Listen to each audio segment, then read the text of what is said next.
listening to the House by the Video Store podcast.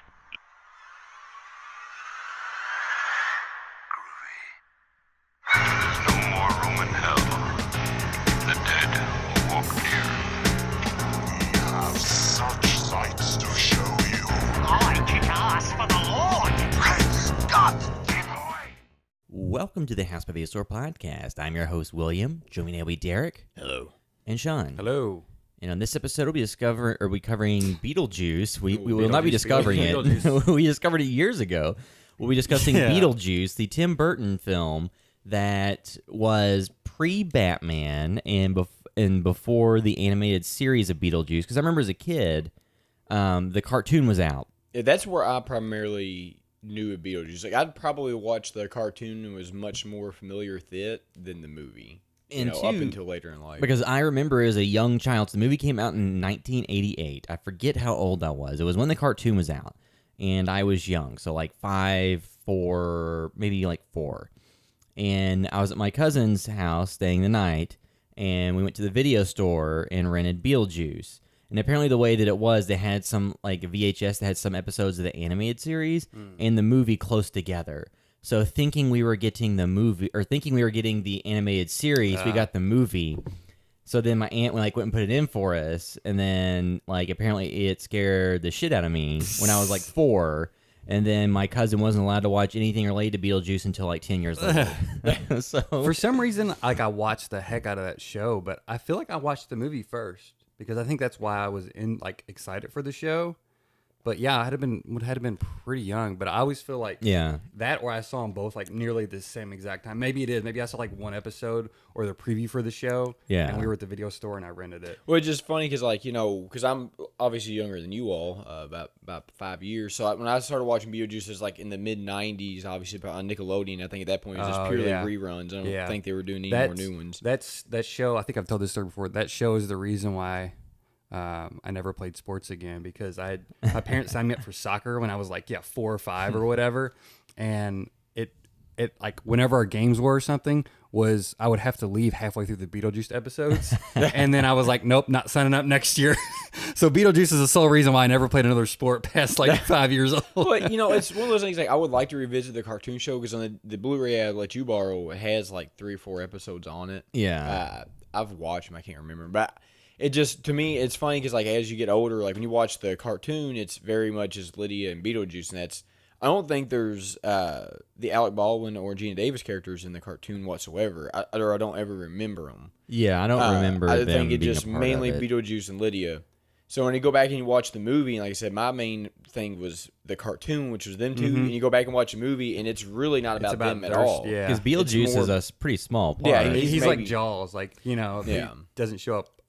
Well, what's funny the too, majority of the time. it's also a Tim Burton movie. There's about as much Beetlejuice on screen as there is Batman time in costume on screen in Batman, or maybe less. Yeah, I think like maybe Beetlejuice is maybe in a third of the film, probably less. Which, I mean, it works. But what's great. funny too, though, so like I said, like I saw that with my cousin when we thought we were renting like some episodes of the animated series, and then she wasn't allowed to watch that for a long time. But then like 2 years later, I watched it, and I was like, oh, okay, now I'm old. I'm like 6, so yes, I like this. Which is funny that I was able to then, like, a couple years later, be like, oh, okay, I can watch this. Yeah. And then she couldn't, even though she was, like, 2 years older than me.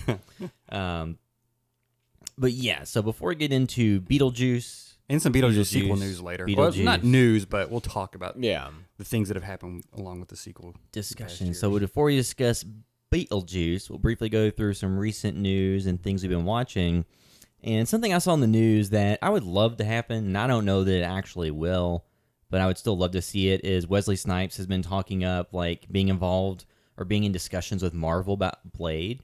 And to my knowledge, like, I don't know, I don't think you just reinsert Blade into the Marvel Cinematic Universe, because he could have gotten involved a lot earlier. Well, I think the way you can spin that, though, too, is, like, if you go by Wesley Snipes' real age, he's probably, I don't know how old he is, but I know he's at least 55 to 60. He's younger than Tom Cruise, probably. But, so he's, like, in his mid-50s. But, so you could kind of do a thing where, like, at one point, he just kind of retired. It was like, but it depends on where they put Blade at, because are they going to put him in the MCU, or are they going to put him in the second-tier MCU and put him with the Daredevils and the Jessica Jones? I think what would work is Wesley Snipes. So I think what would work great for that is they put Blade in his own like limited like 1 season run on Netflix. They make like a 1 season long Blade series. They release in October or September of like 2019 or 2020, and that's just it. Like you put that on a vampire centric kind of superhero ish type show on Netflix or whatever. They would be putting on Hulu probably at that point. Yeah. That's what they said. All the Disney all the more mature like Disney produced. I'm not saying just like yeah. Disney films, but I guess Hulu is where they're going to put like the older stuff. And like when Deadpool hits streaming, it's going to go to Hulu, not Netflix. But or okay. their streaming service. Okay, well, if it goes on a streaming service or whatever, you put that out in October, it would do gangbusters because people are looking for content. Because that would get your horror fans and your comic fans and your general fans who want something like Halloweenish, but they don't like horror movies. Yeah. There you go. Well, I would kind of just rather a Blade movie though. I don't yeah, wanna watch see, a whole I just don't series. see Here's the thing, Blade. I don't see it happening, but No. I don't Yeah. want to watch 10 hours of Blade actually. No. Because I just want to see one really good hour and a half of Blade, but I don't even know if that'll happen, you know, because like the third one was not good. No. I'm not saying the same people are going to But be involved. the thing but is, too, what was that come out 2005? Well, the third one was directed by David S. Goyer, who had been a writer on a lot of comic book movies. Yeah. But I think, though, like with those Blade movies, the second one was Guillermo del Toro. Now, obviously, it was before he had done The Shape of Water, which won an Oscar in Pan's Labyrinth and stuff, and it was like earlier in his career. But if you rewatch it, it's one of those movies that's like so George Lucas special editions of stuff are like terrible. But I think if you went back and remastered a lot of the effects in Blade 2, it would make it's like the exact same thing that's in there, just make it look better. Then that makes that movie a lot more palatable for a general audience. And then it's because I still love it and I still rewatch it every now and then. I did a video about it a while back at some point. And I think that movie does hold up. I just think that if the effects were touched up a little bit, because that was at the point that you could use effects for things, but it was still noticeable. Well, I think to me, like the best way Blade would work is, I think Sean's right, a movie. I don't know if, because the problem I don't want to happen with Blade is like it is Wesley Snipes, and I understand like his name doesn't carry the same cachet it did when he was doing the Blade movies 20 years originally. ago. But again, if you look at him, he is higher up on the food chain than anybody currently doing MCU TV shows. Yeah. Like those people will Yeah, never that's reach true. his level of status ever. They Well, I just don't know. aren't- So, like, They're not. so you have They're not going. If they haven't done it at this point, like the guy who plays Daredevil and well, I just mean like so the main characters, the main like Daredevil and Iron Fist and Luke Cage and Jessica Jones, none of those actors had super high level of notoriety before they got those roles. They had been in stuff like because the actress who plays Jessica Jones had been on Breaking Bad and different things and different shows, but like they've had secondary characters like Vincent D'Onofrio and Carrie-Anne Moss who've been Yeah. big stars. Yeah. So none of the title characters above the line have, like Daredevil, Iron Fist, Luke Cage have been big movie stars beforehand. I would think but that- I would say that Vincent D'Onofrio, in terms of box office receipts, because he was in Men in Black and a bunch of different he's been stuff in quite a bit of and stuff. different He's never TV been, shows. Like, the lead, Yeah, he's never been you know? like Vincent D'Onofrio. Well, that's true. Like I'm saying. And So I'm I'm not just saying saying- that like the actor that plays Luke Cage, I think he could end up being. I like him a lot. I think he could end up being bigger. I think with Jessica Jones and too. Kristen Ritter. So I think a Yeah. lot of them have the, They have the ability- possibility. potential. Yeah.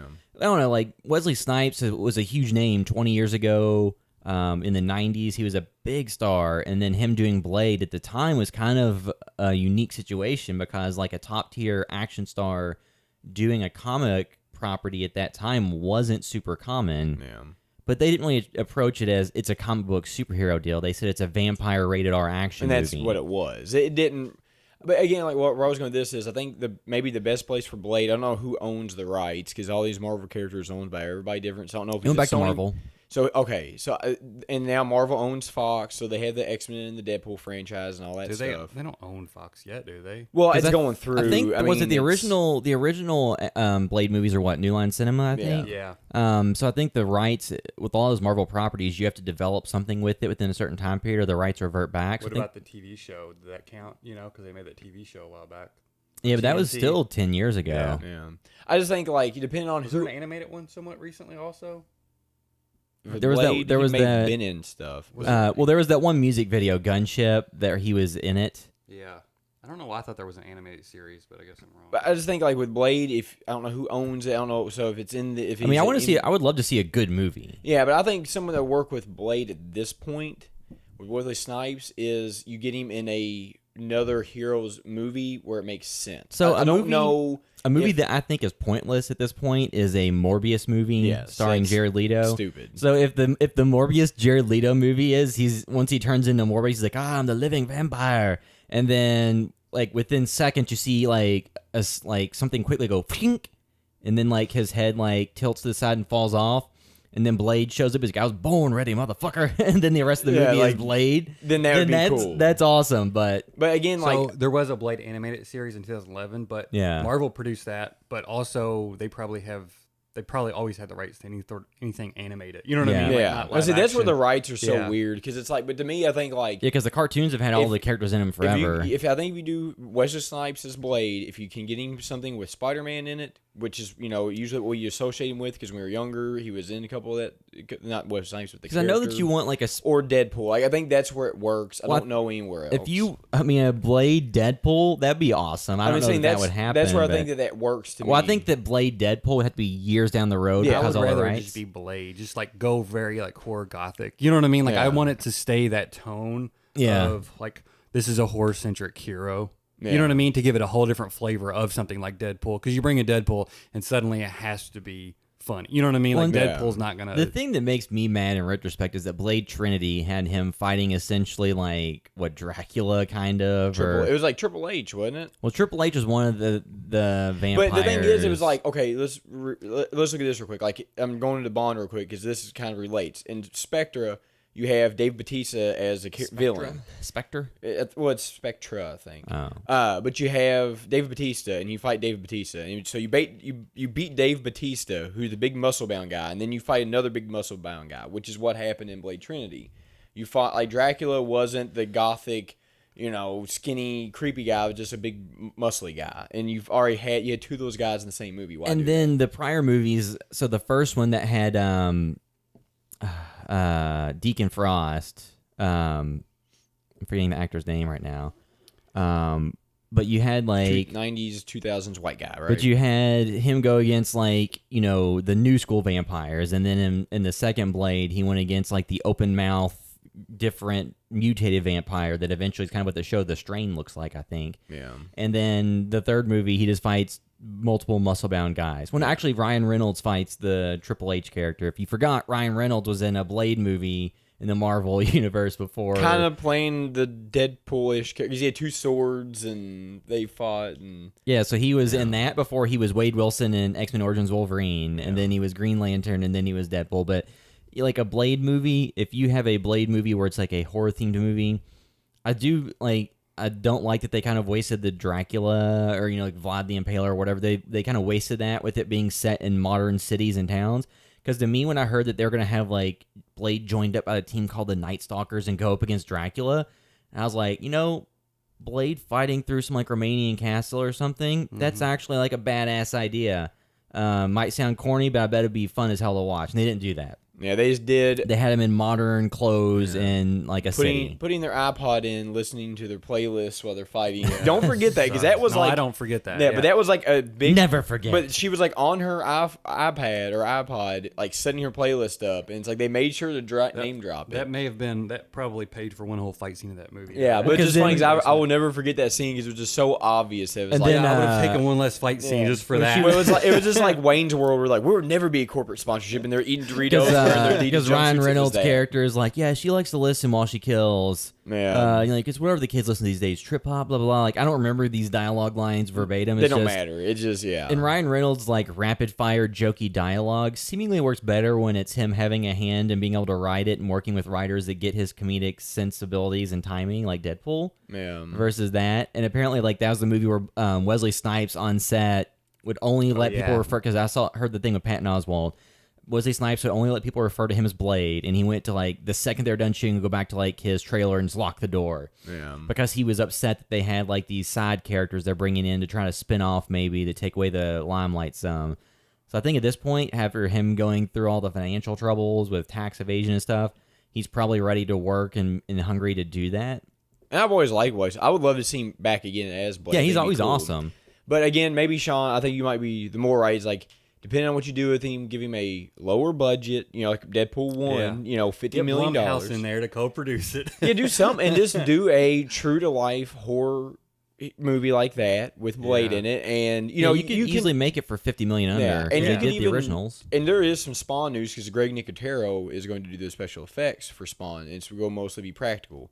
So if you could go even that route and get just lower budget, not even really have Blade be the center character, just have him in it. But the key thing at this point is, aside from the aside from the Netflix series, would Marvel let any of their properties live in this lower budgeted realm? No, that's what I don't know if it million? has a really strong place. So that's where I they think they want to probably use him, but they don't want to use it to its potential. You know what I mean? I feel like it will probably end up being crippled in some way. Yes, unfortunately, that's the problem I have with Marvel being owned by Disney. Is like obviously they make a lot of money and they are just a huge machine, but I think like if you look at the success of Deadpool, if it was only owned by Marvel, you would never have those two films. It seems you would like never have had a Logan. Fox and some of these other They've got a good thing studios, going. Fox is more likely to take risk because they were not having needed to. the same level of success with their properties. So their biggest risk in Deadpool and Logan were their biggest grossing movies. And they were also much lower budgeted than some of their movies that did not make as much. But like as much as I loved Ant-Man and the Wasp, like it was a pretty just normal. Like Mission Impossible Fallout was way better, and I would much prefer that. If I had to pick between the two, I would just forget Ant-Man and the Wasp if it ever happened. But that's the only problem I think you have with the MCU is like you're never going to get that. You're never going to get a cool one-off movie that's not connected to a larger scale stuff because everything they do is. That's why Edgar Wright didn't want to do Ant-Man because like he couldn't do his vision. So I think individually that hurts movies, whereas it maybe helps in their big like epics. Yeah, which I mean that's a big thing to, you know what I mean, like the Avengers movie, like that's a big achievement. So it's like whatever. I think they're fine to just do what they want to do because I mean it's working. Yeah, directors if they want to do something else, they can go and he went to make Baby Driver. You know what I mean? Like there's a million ideas out there. Directors can go do whatever they want. Some other brief news we're getting what we've been watching. So Tarantino's upcoming LA movie, Once Upon a Time in Hollywood, has cast their Charles Manson, and it's Damon Harriman, who was Dewey on Justified and some other things. But is also the same actor that was cast to play Charles Manson by David Fincher for Mindhunter, the Netflix series, right? So the same actor is playing the same character and projects will be coming out within like the same year. So I don't know how often that's happened. What his age difference is? What, like one is set in the 80s and one is set, of course, prior to the like murder. One is set like mid to late 70s. Yeah. So Manhunter's set in the 80s. They said. I think it will be an 80s set. Okay, because I think it was like late 70s in the first season. Yeah, they said this is going to be the Atlanta. Child murder. Yeah, child murder. Okay, yeah. So and that's a show too that I'm excited to see come back. Yeah. But yeah, so it's Charles Manson. Like it's always interesting, like who they're going to get to play Charles Manson, and there's a lot of people that could play Charles Manson because to some extent, like in the Devil's Rejects, you have Bill Moseley playing like kind of a version of a Charles Manson character. I mean, he kind of tries to have the look, with the exception of being really pale and so like blonde. he's somebody like, depending on your age, like if you're going for an older Charles Manson, then yeah, definitely Bill Moseley could probably pull it off perfectly. Yeah. But would that be too on the nose for like a mainstream audience or? Well, I guess my only issue I have with this movie is like I think the more stuff that's come out like about Tarantino, we've just kind of learned that he's an asshole. And I think that's something that we've always known, but it's just especially with the stuff that came out with the Kill Bill, Uma Thurman stuff, like I just have a general distaste I feel like for him. With him, there's a lot of things that could have not been a big deal over time. Not saying like whether it should have been or shouldn't have been, or he's giving kind of a piece of shit. not giving any judgment as to what the items were, but just looking at a lot of the things that they had just drizzled out in snippets over the years would not have been a big deal, but for them to all come out into the news around the same time, just like to me, it seemed almost surprising when his upcoming movie got greenlit so quickly and got into production. Well, it's it because felt like to me, I track thought, record. but like to me, I was like, well, like I was thinking maybe it might make it a little bit harder to get it done, but then it not only did it get greenlit and get started quickly, but it still had Leo DiCaprio and Brad Pitt and I'm people sure attached. I don't remember who picked it up, but was it Sony? Yeah, I mean, I'm sure they were chomping at the bit to get Tarantino away from Weinstein. You know what I mean? Yeah. Like this was his moment away from him for the first time. So they were probably like, immediately grabbed him up, hoping that, hey, maybe we'll get another 1 or 2 films out of him. Yeah, because he'd said But he would just- retire after 10 films, It just right? to me though, But I don't know. Just given everything about him, it's like just knowing who he is, like Well, and knowing his somebody- past, I probably so- will not watch anything. So his else comments he too makes. about Because if you're a dick in the the Ro- 90s and if- you're a dick in the 2000s, so his you're a comments dick in about 2010s, the you're a Roman dick. Polanski stuff, saying like the girl wanted it, you know, Yeah. it was a different era. You know, he said that he was just on Howard Stern and trying to be provocative. And it's like, That yes, can't always be a white guy's excuse for everything they say forever. Like that's always the excuse. Well, no, because I actually went back What and you said, I you went said, I went man. back and listened to that interview. And I mean, once again, I'm somebody that has a hard time not taking things that people tell me literally, like in my personal life. So when I hear people say stuff, it's hard for me to separate out. Like, so what was you playing a character? If you are like a comedian where you have a shtick that's nothing like your personality, and you're in your shtick, then yeah, it's a little bit easier to parse out, you know, personal views from just playing a character that's meant to provoke and things like that. But when it's somebody as themselves doing interviews or Yeah. being on a show, then it's a little bit harder to parse out. Well, what did you mean just to kind of play up a character I guess versus I get. I'm not defending him at all, but I guess because he knows Howard Stern is like the provocative. You know what I mean? Granted, it was Disc also jockey that he thought, oh, look, you know, I'm gonna be entertaining or whatever, And that's not the right thing to do. But and not that it makes it any better, but if that was from the early 2000s when the culture was different, Yeah. if that was today, he probably would not have made those same Yeah. comments, even if it was intending just to be provocative and not believing it. yeah, I don't think so. But then too, it's like always like, well, did anybody act the way things work now is nobody's ever meant anything they said that got them in trouble.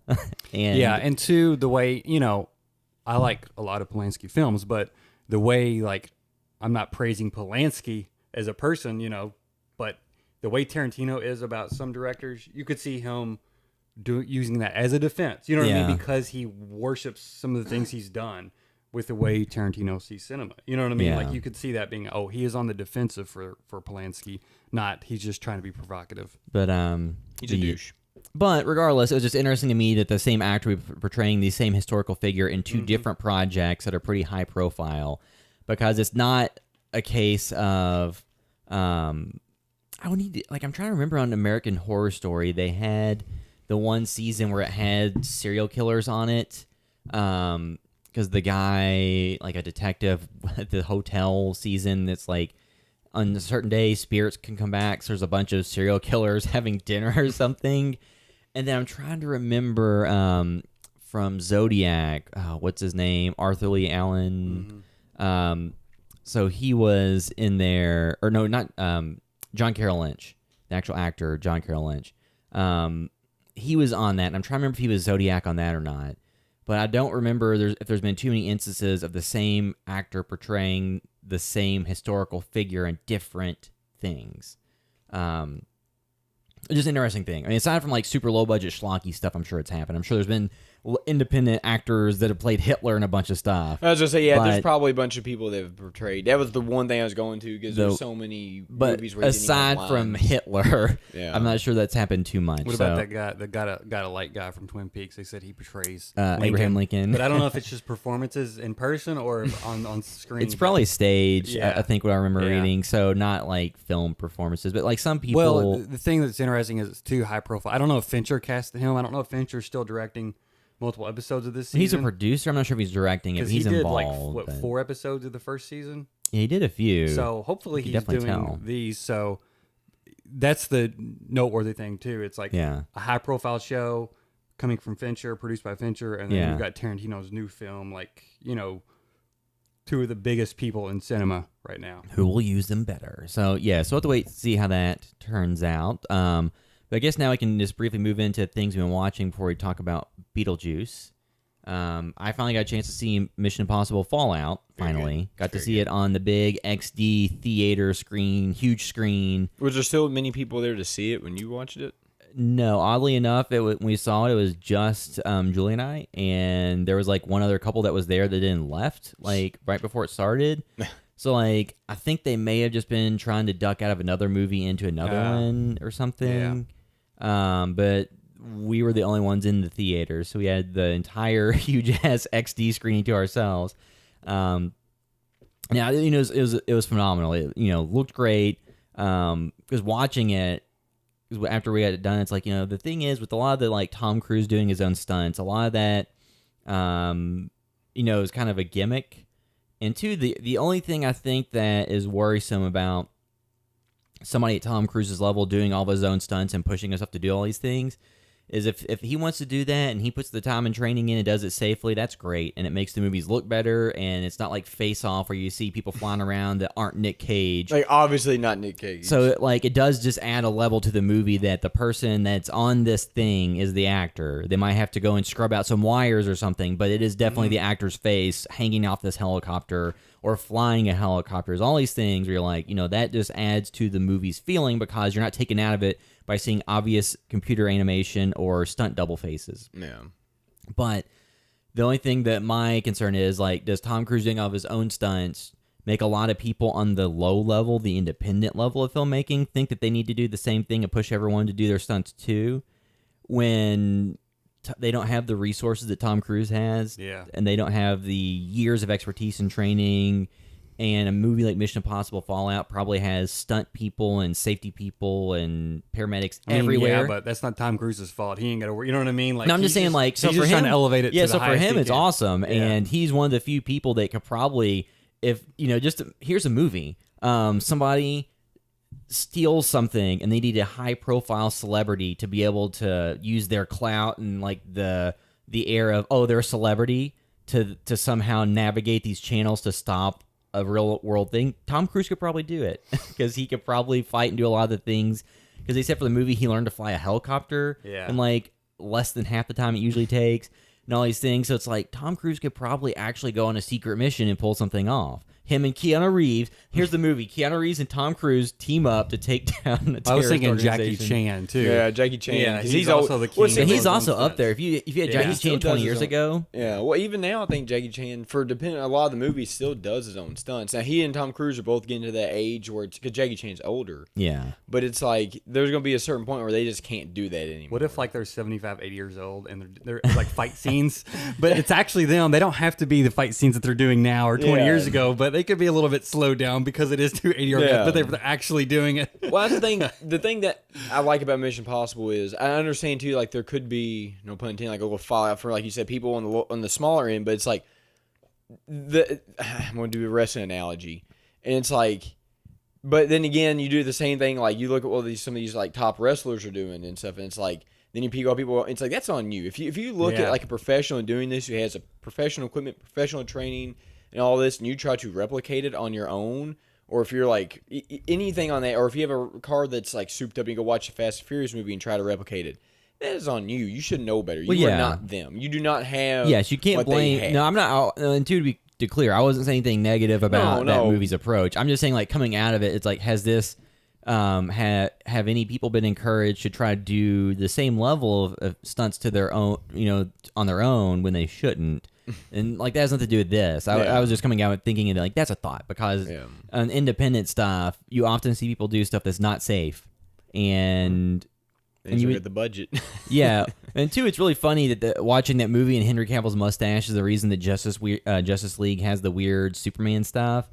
And it's funny reading the story on that because I think the director of Mission Impossible, when they said, "Hey, we need Henry Cavill to shave his mustache for reshoots, will you help accommodate us?" And then they went and looked up like what it would cost on lost production days if they pushed things out a couple weeks, and they came back and said, "Yeah, like Christopher McQuarrie came back like, yeah, it's going to cost $4 million to push 2 weeks." And he went to like the Paramount executives and said, "Yeah, so I'm thinking if they give us $4 million, yeah, we can delay it, these many weeks, and that'll be fine." And they said, "No." They said, "Why'd you even talk to him?" No, yeah. And then a day later, so after they told him no, like the next day, Tom Cruise broke his ankle and they had to halt production for 4 weeks anyway, but they already told him no. So, screwed all around. But Did you guys watch Justice League? I have no no, interest. I've I would seen never those scenes watch it. though. So I've yeah, seen the but- scene. But I watched it, like I rented it on Blu-ray or whatever, and I don't remember even seeing it. So there's look the weird, one thing really. I don't is- know if they fix it for the disc. I guess they didn't. Isn't there but- something with like cell phone footage of him and kids? Yeah, there's Yeah, like where one it scene looks that's weird. Yeah. it looks like a Snapchat filter. But, I Yeah. don't know why they couldn't That's the just, opens the film, I think. Yeah. But like what I don't understand is why couldn't they just give him a damn mustache in the movie and then he just shake like it's not a big deal. Superman can have a mustache. Well, it was just reshoot, so they Yeah. already had shot some of it without one, you know. just do it without but, it. Just, but I don't. Maybe I wasn't paying close enough attention. Like I knew the whole mustache thing, and I was Or- watching during the film, but it Yeah. never jumped out. or they could just done an Avengers like post credit scene with what's his name, Chris Evans, where he Or had the just show mustache. him He from just behind. covers his, covers it up. No, he had his hand covered. Yeah, his they kind of face. shot him where he wasn't like full. Yeah. So they get just when he goes to talk to the kids, he just has his hand over his mouth. So Fallout was amazing. If you've watched all those movies, you got to see it. And if you haven't seen it yet, make sure you see it on the big screen before it's gone. I mean, if we're 'cause it saying looks looks like great. great. That a movie. big action, this is probably even with the Marvel movies, like the best summer action movie I've watched in such a long time. 'Cause Because it incorporates everything in a It's big light. action movie. It's supposed light to be. enough on plot. They do try to throw you some twist here and there because it's like espionage movie. yeah. But it's light enough on plot that it's kind of like Mad Max Fury Road, in that it just sets up enough to keep you moving in these set pieces. Well, and then the fact that you get some grounding and like the characters then adds stakes to it. And they don't have to make super convoluted setups and And they were able to take some shortcuts, being that this is sort of a direct sequel to the last one too. Yeah. Which it hasn't been before. But yeah, the summer Fury Road came out, Rogue Nation came out, and I was like, shit, like everybody's talking about Fury Road, and I'm not taking anything away from that because I thought that was amazing, and they should have been. But I was like, damn, dude, like nobody's talking about Rogue Nation, and this movie is so good. Like if Fury Road hadn't been out that summer, then Rogue Nation would have had a lot more conversation around it. You know what I mean? I think Rogue Nation was really good, but I think for me, like Ghost Protocol was just such a. I don't know. It was. Just, I still think that's my favorite. So J.J. Abrams, he directed Mission Impossible 3 that kind of set the franchise back up for what its current run is and kind of de-John Woo-ized it. And then I think he was like, okay, let's kind of wipe the slate clean, and Ethan Hunt has a wife, and here's this. And then Ghost Protocol's like, okay, so you've wiped it back to this more grounded series. Let's escalate it back up some and set up what this series should be going forward. Yeah. And then, because like the Dubai sequence with Which like the is- window climbing. like that to me, like still, there's so much good in that movie. That And the Mission Jeremy Impo- Renner was a nice. And the addition Mission to it, too. Impossible, like, yeah, just like having the humor mixed in, like in Fallout when Ethan Hunt's running around and Simon Pegg's character Benji's like giving him directions with Yeah. like the tablet. There's like all this Yeah. stuff that's like realistic and believable, and yeah, that would totally probably happen. Yeah. And like, because the Mission Impossible movies, a lot of the things is that the tech doesn't work, or that It Yeah, doesn't, they're or it always works. breaking. Yeah, it works to a point. mask but always yeah, breaks. The mask always breaks, or like when he's climbing the tower, the glove. Yeah, flies, I mean, you know. typically, you think, oh, they have a mask. That just is the end all. There's a mask. And now it's like, Yeah. well, let's just like take that Well, away and- because and- we don't want to have a shortcut to all and that. now- But there's always a mask gag that works well. Yeah. too. And then too, that's become like the calling card of the series, because like I remember the Mission Impossible game from the Nintendo 64. Yeah, I Yeah. was- where you had to like go and make the mask that and was walk not around. a good game, but I still loved it. Like I used Well, to rent It was that. little I set remember- pieces. Yeah. and- Yeah, well, I just remember there was like the rocket launcher gun you could use, and I just remember like I most just of the yeah. I game. remember was just taking running. guys into the bathroom stalls, Yes. taking their face, and Yeah. walking out. Like 'Cause that's that what I was- remember about that game. Because that's probably after Goldeneye, wasn't it? I'm sure. It was Yeah. 90s. So the movie came out in 96, I believe. Yeah, but I would so- say the game probably came out post Goldeneye. But anyway, regardless, I just remember like playing them both. But I just remember Mission Impossible. You used to have a little rocket launcher gun. You just run around and shoot people with that. I remember, but that game. So like the Mission Impossible series, it's funny to think that it stretches back to the 90s. And it's all never been rebooted. It's So all I need one to. continuous. So it makes me want to go back and rewatch all of them from the start, and then just see how the effects and the stunts hold up. Because the first one, remember, like there's the helicopter stuff and the aquarium sequence. Well, and the most known is where he's like just in the whatever room it is where it's like When the he's touch hanging- sensitive. yeah. Yeah. the height. I mean, to me, regardless of what they continue to do, that's always going to be like the and Mission that Impossible still moment. works. That works perfectly. Yeah, but I'm saying it's just funny how that's like the original stunt. But even doing the airplane stuff, and the helicopter stuff, and all the insane stuff they've done, like when you think of Mission Impossible, that's When you think what you about think like of. you had Brian De Palma, John Woo, J.J. Abrams, and then you've had Brad Bird and Chris McQuarrie. You have like all these huge like differences in directors and what Yeah. they've done. So yeah, I need to rewatch all those. But it was amazing. If you haven't seen it in theaters yet, make sure to see on the biggest screen you can. Did anybody else watch anything? I started, like this week. I'm a big college football fan, so that kind of took over my weekend. But before that, like Sports nerd. sports nerd, Brooklyn Nine-Nine. I just started watching on Hulu because one day I was watching whatever and it just came on and fell in love with that show. So I've been kind of like binging that and.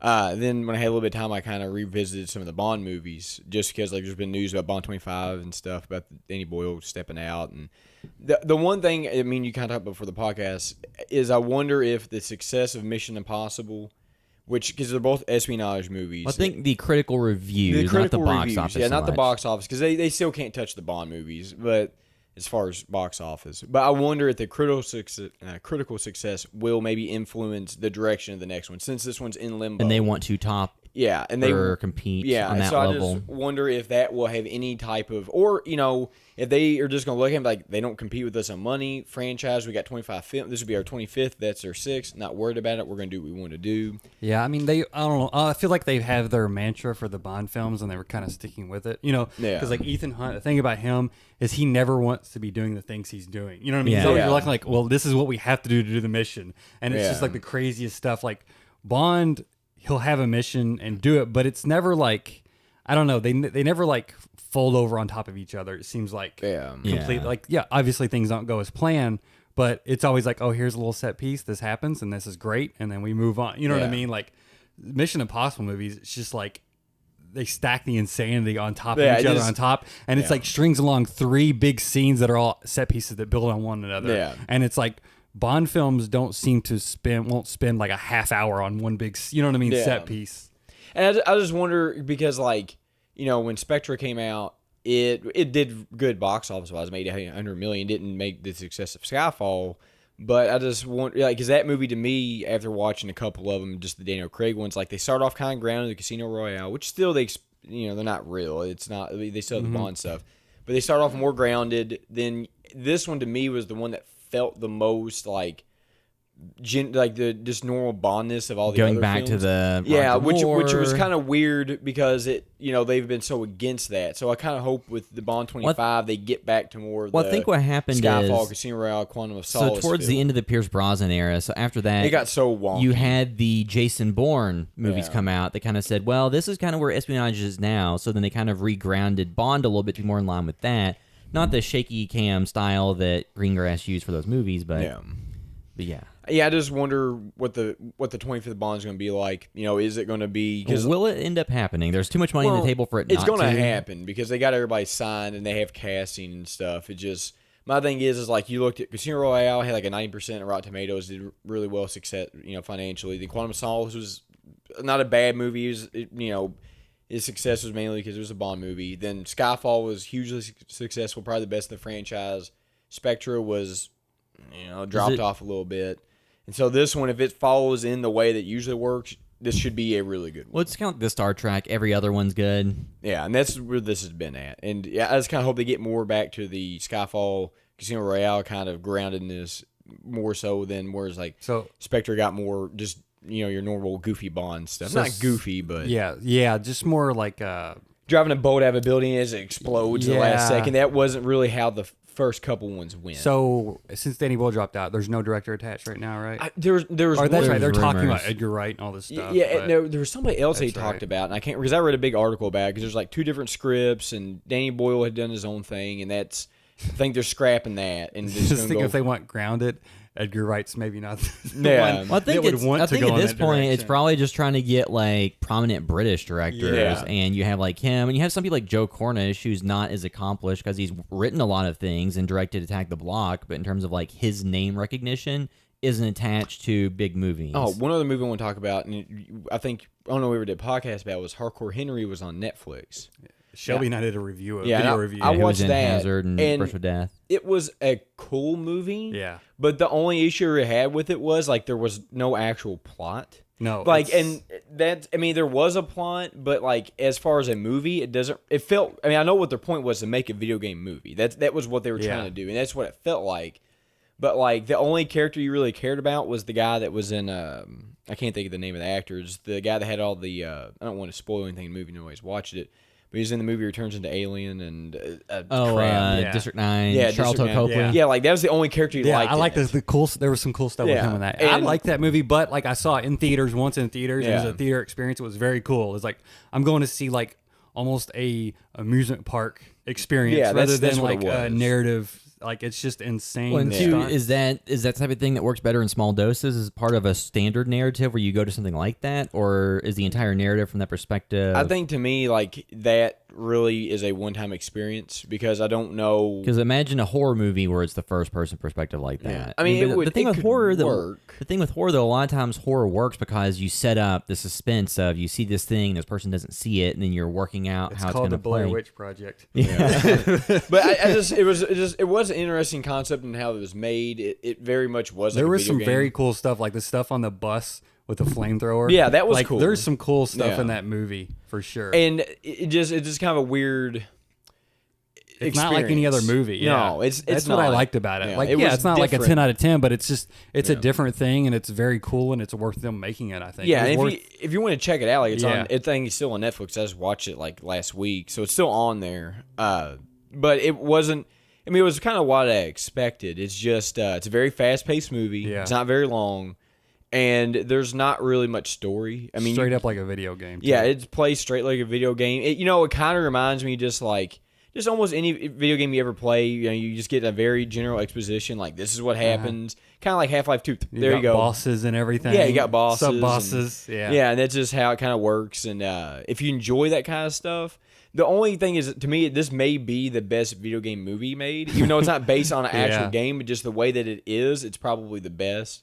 And, because like whenever they try to make a video game movie, they just always kind of clunk it up. except for Live, Die, Repeat, which Yeah. you still need to watch. Yeah, I need to watch that. Anything else? That's all I got. Yeah, for me, I guess the only thing of note probably is Sharp Objects, since that just ended. Finished that up, which is like the first TV show I've probably finished since maybe Twin Peaks. Oh my I don't know. I know I always fall off on them, but it's only 8 episodes, so it doesn't overstay its welcome. I don't know how I feel about the ending. I like the ending of it, but the last episode, although some big stuff happens, like as far as the last 2 episodes, revelations happen, like some stuff happens in that show, and it doesn't just kind of like whimper and like fade out and end.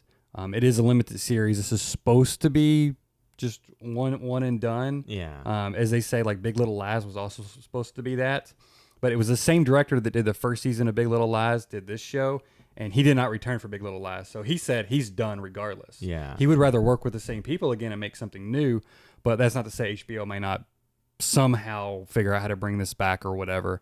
But it is a one and done. But even though like some big things happen, I'm not for sure how I feel about the finale of it. I liked it, and it wasn't disappointing at all. Like some parts I really enjoy, but I still haven't digested it all the way. But I definitely think, and I think that's because it's an interesting thing that they did with it. Yeah. It's not because I think, oh, I don't think you should watch it because I don't know how I feel about it. No, like it's like kind of interesting what they did. So I think it is worth watching for sure. It makes it more interesting in some regards, but kind of unexpected how they ended that series being just a series one and done in some ways. But as I've said before, like I super enjoyed that show. It was very good. I love the tone. It's the editing in it is amazing, as I've talked about before. And it's a bit, it has some kind of creepy, like somewhat supernatural stuff. Like she's dealing with some issues on her own, Amy Adams' character, and sometimes there'll be visions and she'll see like things from her past, like kids in the corner and stuff like that. Like they mix in some, I don't want to say supernatural, but there's things she sees. And I think it's a lot about her dealing with her past as well. Yeah. And some of my thoughts, I was like, I kind of wanted a little bit more of the mystery in there a little bit because we were spending so much time on the character building, and that wasn't bad. I just want a little bit more mixture of it. So, but I think it comes together well in the end, and I'm like, okay, I think there was a good blend of that. I think they did a good job, but definitely highly recommend the show. Very, very good. I'm trying to think of other HBO shows. Like I love True Detective. Yeah. I still like True Detective more probably. But Season 1. yeah, season 1. I didn't even watch season 2. Couldn't bring myself to watch it. But yeah, this has been one of my favorite HBO shows probably that I've seen. Yeah. Granted, I don't watch a ton of shows, but definitely high recommendations for that, especially being 8 episodes, you know, and now it's over with. You can binge it if you want. And it's not a show where where it's kind of good to draw it out. It's fine. You know, Twin Peaks, it was something where it's like, hey, this is great to kind of sit on this for a week and really think about things. You could do that with this show, but I don't think it's going to be a lesser impact if you just kind of watch this all at once, because it is, I guess it's based on Gillian Flynn's first book or one of her books. So it is fine to digest all at once, I think. And it's very well done all the way around. Great characters, great actors, just really good. Yeah, I definitely want to watch that. Yeah, you I just should. need to get a... You got a lot of stuff to watch, because you still need to watch Vice Principal Season 2.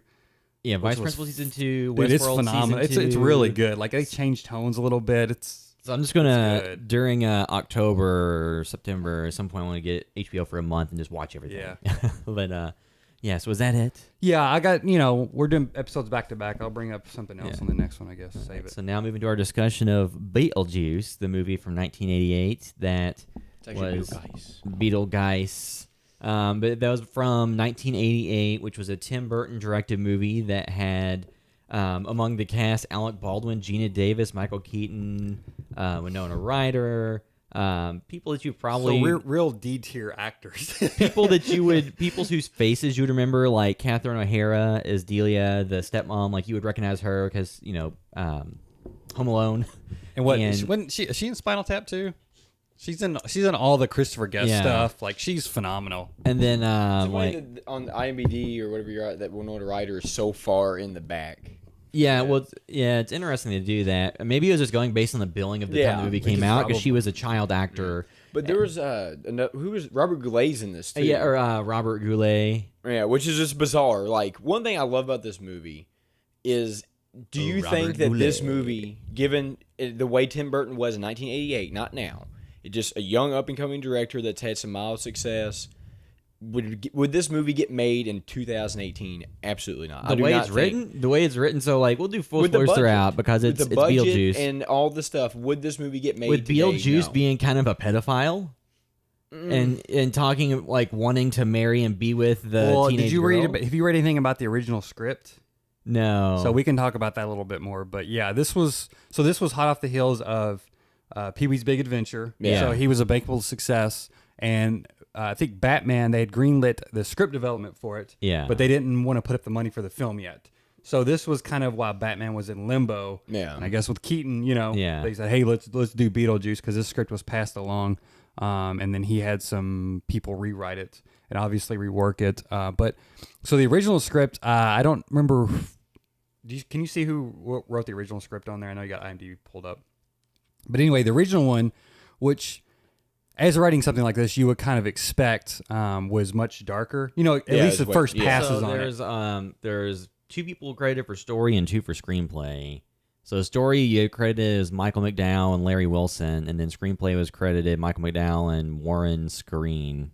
All right, I'll look this up to make sure I get it right. But so essentially, when this script was first getting passed around, it was much, much darker. Yeah. And even the scene where they go off the bridge at the end, apparently it showed them dying in horrific ways and like slowly dying, and her arm was getting like ripped off or something. So in the car? Yeah, that's why she mentions like, hey, my arm hurts or it's cold or whatever. Yeah.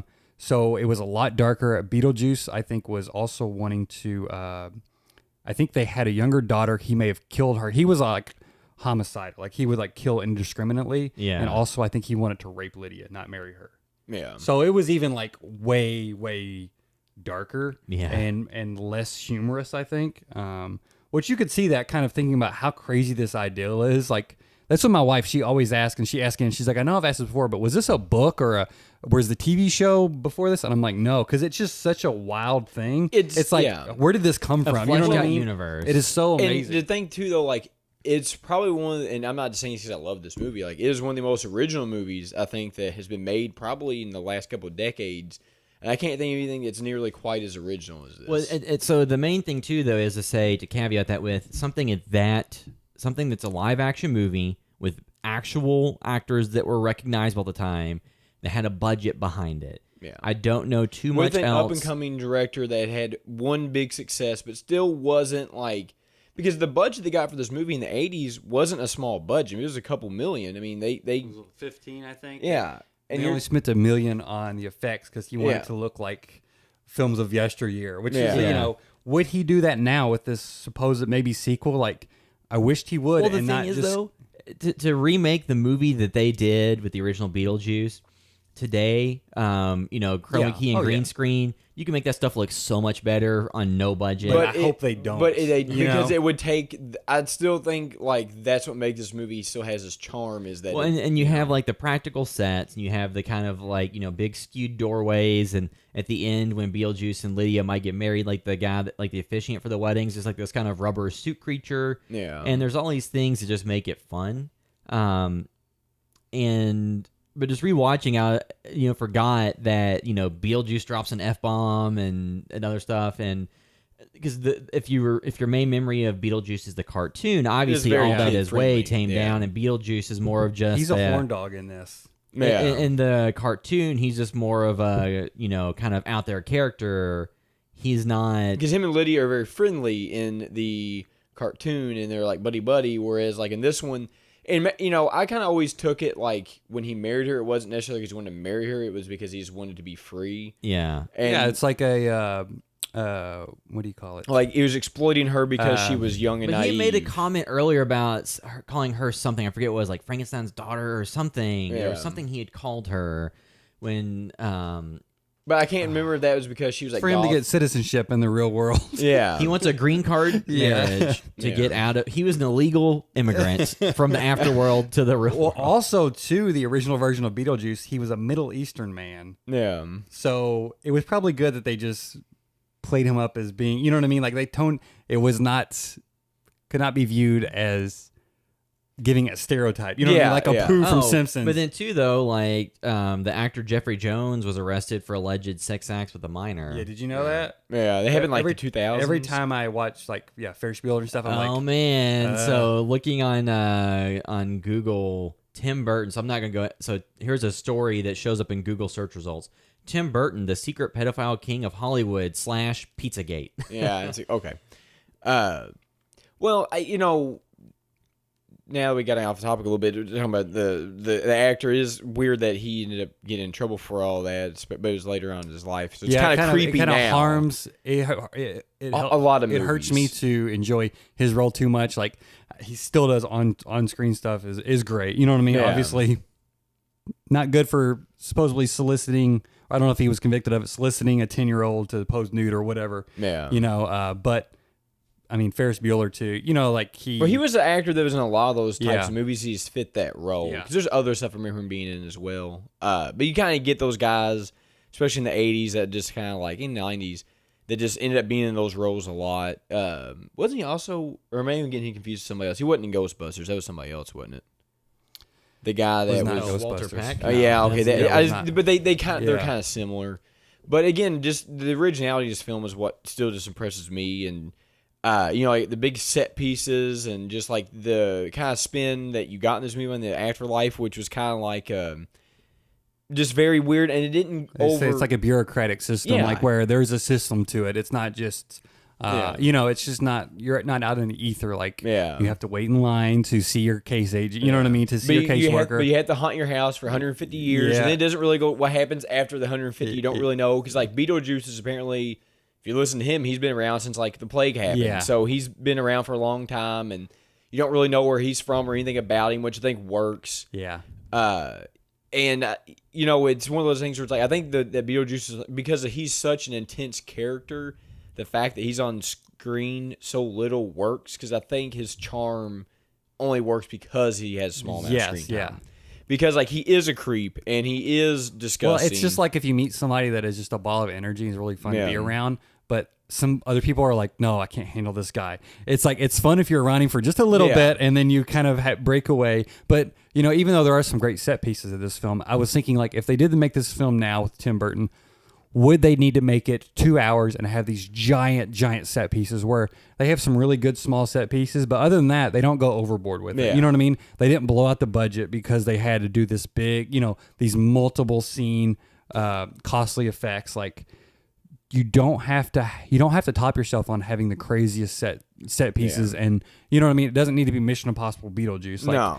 just make a good story. Imagine that, like Ethan Hunt gets tricked into saying Beetlejuice 3 times, and then has to put Beetlejuice back in the afterlife. He has to bust Beetlejuice out. But you know what I mean? Like, that's the thing now too with a lot of films. I feel like they feel like they have to ramp it up to 11, and like, oh, we've just got to top it with the biggest set pieces. Yeah. And like that is and also too with it being so easy to do effects with CGI and stuff like that, I can see why that's very tempting. You know what I mean? But like, if they do a sequel, I really just hope they get the story right and have a couple good-looking set pieces and just do it cheaply. If they ever did a sequel, well, I think what makes this film work so well is this.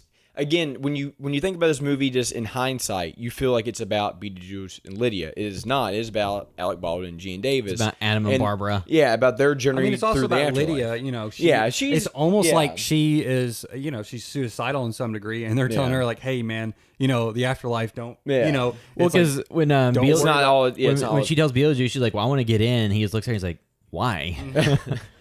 So even he doesn't understand the appeal not a to it. heavy-handed you know, it's not. Well, it was funny, like it's- that paired with Heathers is a good double bill on Winona Ryder movies. Yeah, and there's some similar because actually Tim Burton wanted the guy who I think wrote Heathers or directed Heathers to do the Beetlejuice sequel, the one they're going to do in the ~90s, which is going to be Beetlejuice Goes to Hawaii, which is probably good that didn't happen.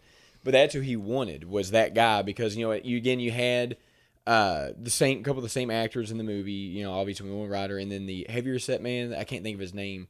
But he was like the guy that helped him interior decorate the house. Yeah. He was the preacher in Heathers. Like he was in that. But yeah, this movie I can always forget that it's just about the journey of like Otho. Yeah, Otho. It's just the more of the journey of the afterlife of them. You know, Alec Baldwin and Gene Davis as opposed, and like you know, kind of Lydia finding her way. Whereas Beetlejuice is more just like it's kind of there, but he just serves certain purposes. So my wife asked about him. I'm like, he's almost just like chaos, you know? Yeah, like, that's what he is. Because she's like, I'm like, he's not super evil. He's out for himself, but he's almost just like chaos. Like he just loves to cause chaos and panic. Yeah, like he just likes to have fun, and that's the way he has fun. Yeah. And then he like kind of latches on, kind of going after Adam and Barbara because he sees them as a avenue to get out. Yeah. And that's kind of why he gets to Lydia too, because I think it's like she's young and gullible, so you can kind of use her to. Get out as well. Lydia with the whole suicide thing, but also too Adam and Barbara, like you know. It's mentioned about them like, hey, this is a house for a family. You know what I mean? It's all about them too. And they talk about maybe trying for a kid again. So obviously maybe they want a family, but they haven't been able to make it work yet. And you know, in the end, they have a family. You know what I mean? Like at everything, like this is for as weird as this movie is, like it has a very happy ending. Yeah, it does. Yeah. And that's what I'm saying. Like this movie is just so bizarre because like, you know, just you think about how it got made, the story, everything in, like I just don't think you could get that again. Like I haven't seen anything since this that's been similar. Like just thinking about if they were to make a sequel, like you put the makeup and stuff on Michael Keaton, he's not going to look different. Yeah. You put the hair and makeup and wig and all that stuff, and it's going to probably look about the same. So that's the problem with the sequel though, is like I think if you did a sequel, you would have to go more on Winona Ryder and Michael Keaton and less on Alec Baldwin and Gene Davis, because technically their characters have died and you're not supposed to age in the afterlife. So I don't know how they would approach that. Well, I think you can maybe just... But you can make the rules up kind of how you go, too. But the thing that I would hate to have happen in like a possible sequel, if it ever happens, is the thing that most sequels do is, you know, she, you know, went to college or went away or whatever and then forgot about it and then comes back 20 years later. Yeah. Like, to me, and then it's all kind of like the netherworld or whatever. Or what's it called?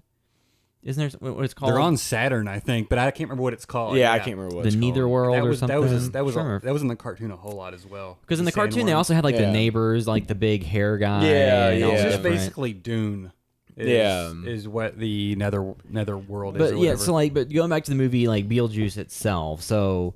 You know, the setup of this young happy couple in this $200,000 house in the 1988. Because didn't they say they can get $200,000 or something? Yeah, Which, if you equate that to current day, it's like $1 million. But you have no idea. They never gave what they did as a job, so it's really possible they could have. But regardless, I think they got a deal on it. You got this happy young couple who is going into town, and then they crash their car on accident and die because of a dog. And then they're in the afterworld, or then they come back to life, and then they realize that they're dead. So they have their handbook for the recently deceased. and they try to figure out how to get people out of their house because they don't want them there, and they get to go to the afterworld and talk to their social worker, essentially. Which one of the best set pieces when they're first in the waiting room, and they get the guy that walks him back who's been ran over by a truck. Yeah. And then he's like on a coat hanger or something, Yeah. and they just rolling right into the wall. And he says like some really corny joke. He asks, he's like, "How do I look? There's no mirrors in here," you know. And he said something like, "Am I looking thin?" Or something like and then he's that. like, and then he goes into the wall. It's just there's so much bizarre stuff in it, but again, like it feels organic and then it works. Well, there's built the a entire, world. there's the football team that Keeps died calling in the caseworker coach. And Yeah. she's like, "I'm not your coach." And then eventually, like, I think we didn't make it. You know? Like it takes him forever to realize that. This is Tim Burton taking a dig at the jocks. Yeah. But it's one of those things where you have all these different elements of it that lay out this much larger world and lay out this like concept, because the concept is essentially once you're in the afterlife, like you continue to live and there's rules to it, and you will continue on in some form or fashion similar to how you lived. Yeah. And that just adds like this entire layer, which is why they're able to do a cartoon show about it that lasted, you know, I'm not sure how many episodes, but it lasted a while. And so you have this just really unique concept, and then you have the kind of grounded performances of the kind of square, you know, Gina Davis and Alec Baldwin characters, where they're just kind of like this kind of square couple. And then you have Again, great performances from like everybody. Like, Yeah, this cast everybody is did- So yeah. good, but then too. you have the element of when Lydia and her family move in, like her dad is looking at all this neighbor, or like all this town, this little town. It's like, oh, we could come in here and kind of essentially gentrify it, like buy it all up from the locals and then turn it into this thing that's more profitable and things like that. So that's more of a relevant storyline for today Well, than he even ever. says, you know, they're trying to get there to relax, and he even says like, "I'm trying to make some money while I relax." You know, like Yeah. he can't Yeah. get away from it. And Which then- it's so funny to me that Robert Goulet is in this because it's such a weird, like I don't know. There's some stuff. That's why I look at this and it's like I don't know if you get this thing because like you go get Robert Goulet and he's in the movie and he's kind of a bad guy, kind of he's just kind of like I guess like a Wall Street jerk is kind of how I take his character. And you know they're doing this ghost seance with other people and they want him to come there because So, like, dude, at the end, like, what happened to his character? Did they die or just get knocked upstairs? you know or- they never really Yeah, they just disappear. Yeah, they just disappear. So, but then, you know, I think some of the most memorable scenes from this are obviously is like when Gene Davis and, what's his name, Alec Baldwin are in the sheets and they're And- trying to scare him. Yeah. And which I love that the mom's like falls asleep at the wrestling because WWF's on in the background or something. Well, then, because Lydia's like, oh, she's having a date with Prince Valium tonight. Yeah, and then of course I think the most memorable stuff that when you think of Beetlejuice is like when they really try to scare the family and they make themselves very grotesque. Yeah. You know, which I think that's one of the most memorable things. That's where like people cosplaying all this stuff. That's usually what it is. Well, and then like the Beetlejuice stuff, the thing I think that scared me when I was like really little and 4 or whatever and watched it was him turning into the snake banister. Yeah, Yeah. And like that is, you know, a very fun thing. And then because like when you think about Beetlejuice, he doesn't do all that much because he does like the snake banister and he does the stuff at the end where he does like the carnival ride and shoots him up in the but air. you think about it, like the thing that makes Beetlejuice scary though is like how extremely powerful he is. Because like you get small doses, but like what's he capable of what's unleashed? what's he capable of? And I love like the beginning, like when they first die, and like on the TV in the background is Beetlejuice, and he's like Beetlejuice, Beetlejuice, and he's like running around acting like a cowboy. Yeah. You know, he jumps on the ground. He's just so much like it's just funny seeing Michael Keaton do that because And like, he's like, as- I'm a bioexorcist. yeah, and just like it's so bizarre to see how he is, and then it just it's hard to imagine that actually is Michael Keaton because you don't And then- see him do anything. And then else like following that. this up with Batman. Yeah, I mean, and that's why I got him in the Bruce Batman Wayne. role. It's just like that's why Tim Burton wanted him for it because he just took him Beetlejuice. And then like they had like his costuming mostly looking like he had a gut the way they did the shirts and the Yeah. costumes. Yeah, well, and but I stuff. love that just the way the gut was. You could just tell they essentially just shoved a pillow up in there, Yeah, or But- something. But, it worked, Well, it just made him like this kind of grotesque, gross person. yeah, and his like teeth were all, and he was all had algae and stuff all over him. Yeah. So and the cartoon kind of got rid of some of that, didn't it? 'Cause he was just like white face and didn't have like the green No, stuff. The cartoon was kind of true to that because he had like the green teeth and the purple tongue, and Yeah, I'm trying to remember all. all the stuff from the cartoon Just because less detailed. didn't Yeah. he, didn't he eat bugs or something? Yes. Yeah. Yeah. Which he does in this too. He eats that cockroach. Yeah. And they're talking about he's like, yeah, I was around for the plague, I had a lot of fun with that. And then Yeah, he's he's like talking about he went to Juilliard, and Yeah. it's just his character's so off the wall, and I just love like the the little pieces about him where he's just like where he's the micro version of the little town talking to him. Yeah. And then like Lydia's talking, he's like, I don't have any rules. And then he gets like, lured away by the strip club that she Yeah. puts in. So there's all these things about the movie. So you have like the Michael Keaton is which Beetlejuice. I think the person put the strip club in was the caseworker. Yes. because She said it was her. Yeah. Yeah, she put that in just to distract him. Yeah. So you have like all these elements. You have like him, like that performance, like Michael Keaton was that character. Yeah. And gave this, performance that was funny watching it now, but slightly disturbing with the way that some of the things he says. And I can see how it'd be scary to a younger audience. And then you have kind of the grounded characters and Adam and Barbara, Alec Baldwin and Gina Davis, who are just kind of, your emotional core with Lydia, who is an emotional core, is just like a teenager that feels like ignored by her dad and doesn't like her stepmom and all these things. So there's probably something there for a lot of people to relate to at some point. And then you have like the mom Delia or the stepmom doing all the weird art stuff that definitely is Tim Burton set dressing, because at the end when Beetlejuice has like the sculptors come over and grab people. Yeah, that's so Tim that Burton. is yeah.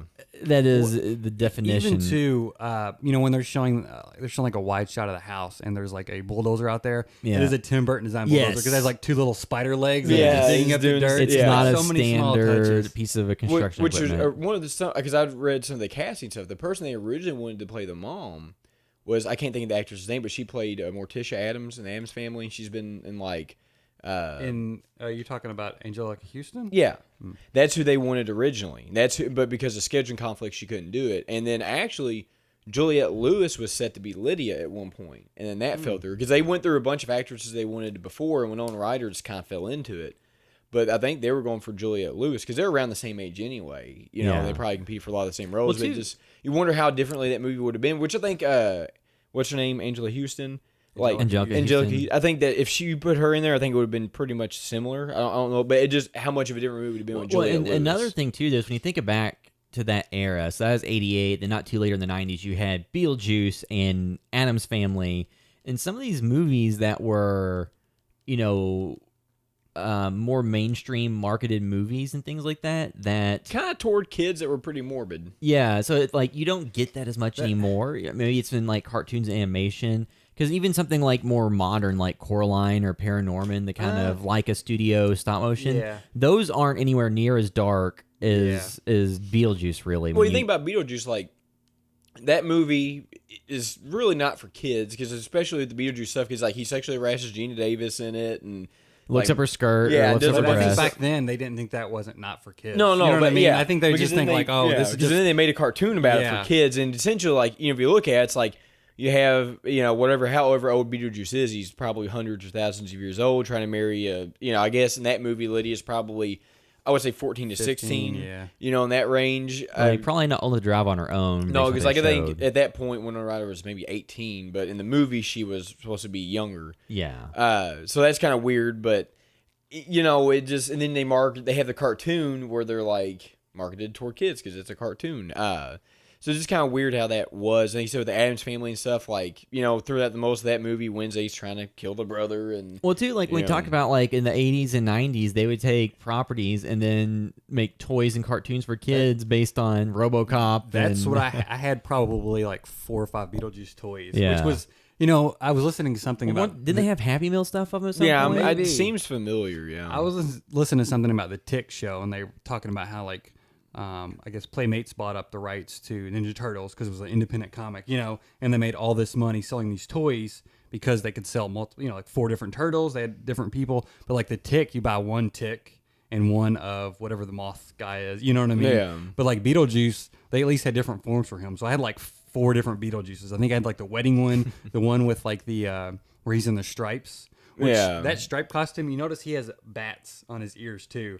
It looks Yeah. very classical, like the Batman logo. And I wonder if that was all like foreshadowing. Yeah, well, I didn't think about that. Yeah, he did bad, which is funny because like when you think of Beetlejuice, you think of him in the striped suit, but he's only in the striped suit for It's like the the very, last very 15 end. minutes. Okay, so there were Burger King Beetlejuice toys. cartoon toys. Yes, the 'Cause cartoon. Lydia, always kind of reminds me, like, the way they designed her in the cartoon, I don't know why, always kind of reminds me of, like, the designs from Mario 2 on the Nintendo. Just, like, because she has, like, almost a little heart-looking thing over it. It just kind of reminds me of that. I don't know. I like the designs of the animated series Which of Beetlejuice and Lydia. I went and looked it up because, like, it kind of has similar drawing to that of Courage the Cowardly Dog, which came out years later. Yeah. But, you know, so I was like, oh, they had to be the same design. It was like nobody similar was involved. I just wonder if Courage pulled from that because there's a lot of similar artwork. There was another show. I don't know why it used to remind me of Beetlejuice called Itsy Bitsy Spider. And I don't know if that was supposed to be gothic at all, but it was about some spider and I think some girl. But it gave me those similar vibes for sure. Well, you know, like the way Beetlejuice, I guess, to get to the story because we've kind of gotten off topic. We've not really talked about you the know, story much like at all. the entire story is, you know, the family moves in.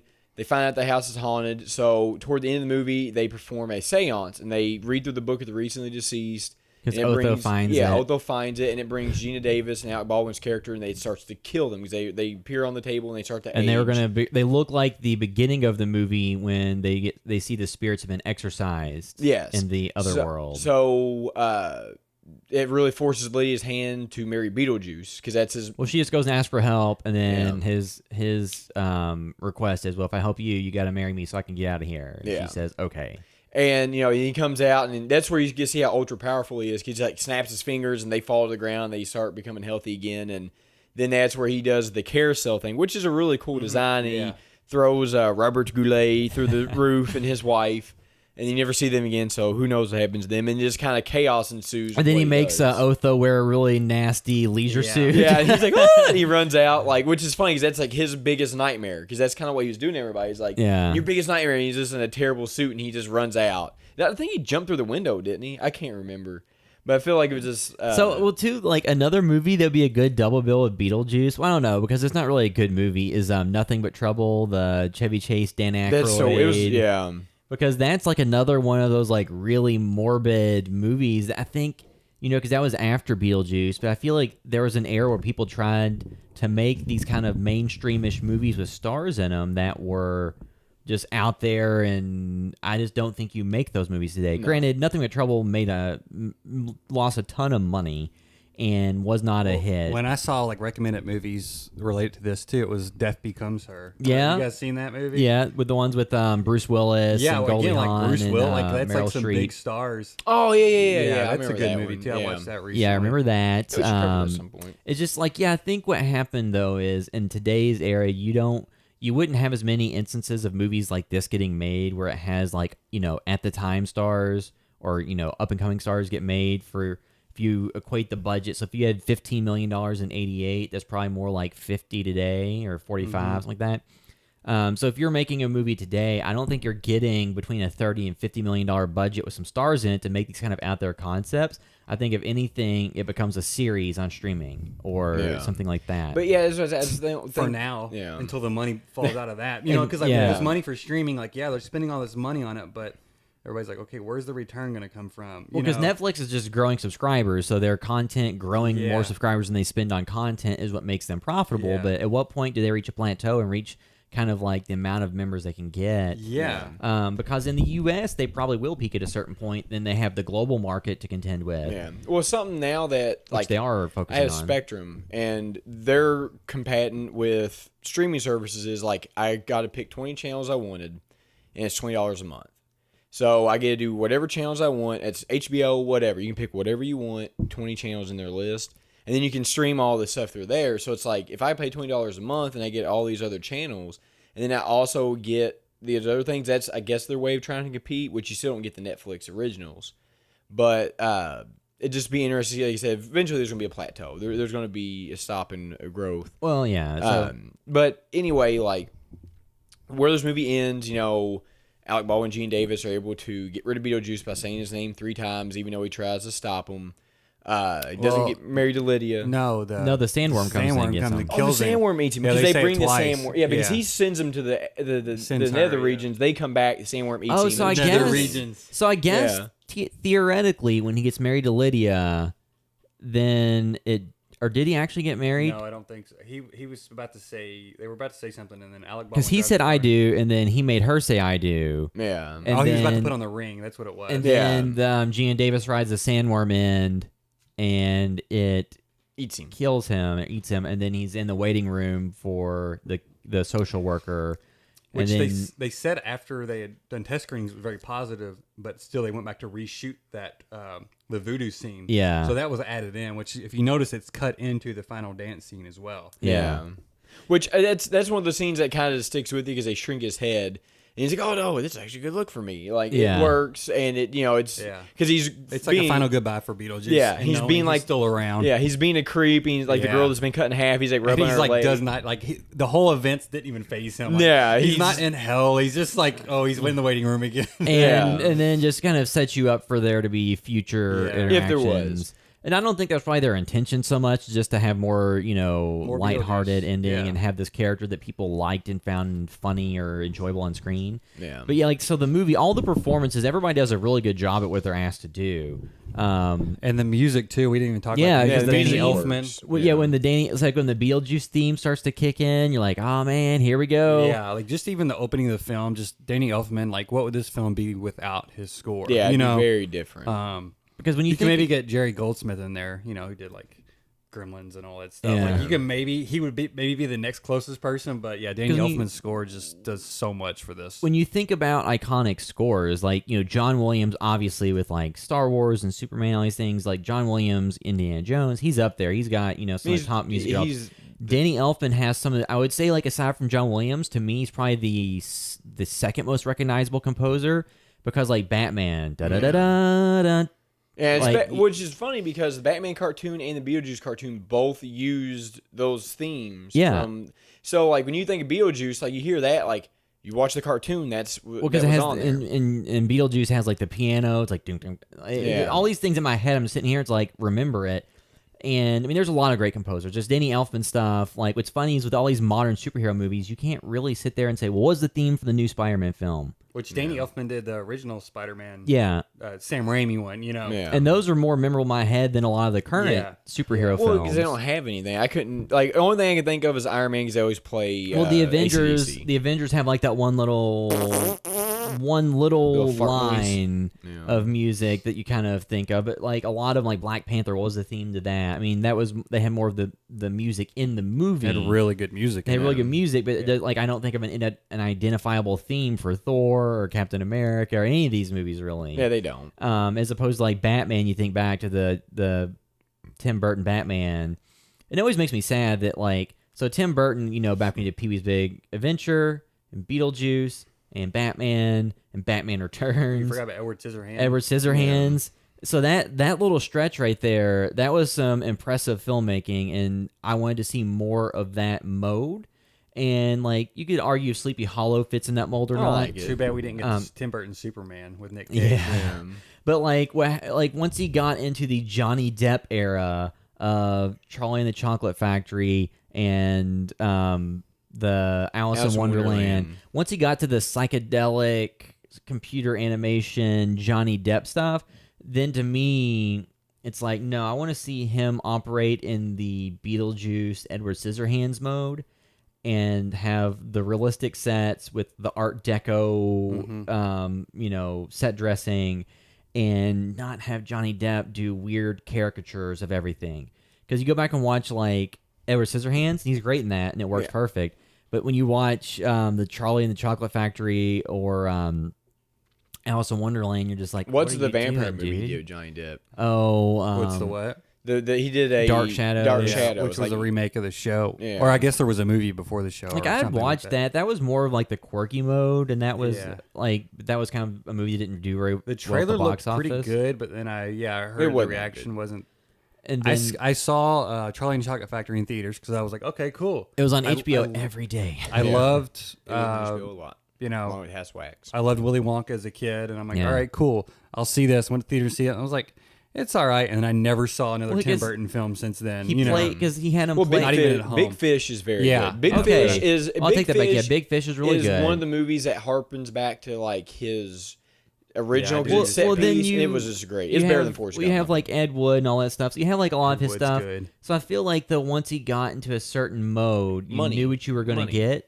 when you got a lot of and- studio money. And you know, like with anything, you look back and like, man, I wish we got more of like this Beetlejuice era. But a lot of times, what happens, and it's unfair to performers, is they get famous doing one thing, and as they get famous, their taste and decision, you know, their taste and Yeah. preferences grow and change, and like people want them to go back to what they were, and that doesn't always happen because We also skipped over his Planet of the Apes remake. as Yeah. well, which I went to theaters to see that. Always forget about that. let's see, there was like Sweeney Todd, Corpse Bride, like you said, Big Fish was 2003, Charlie and the Fish the is Chocolate one of my Factory is favorites of all time.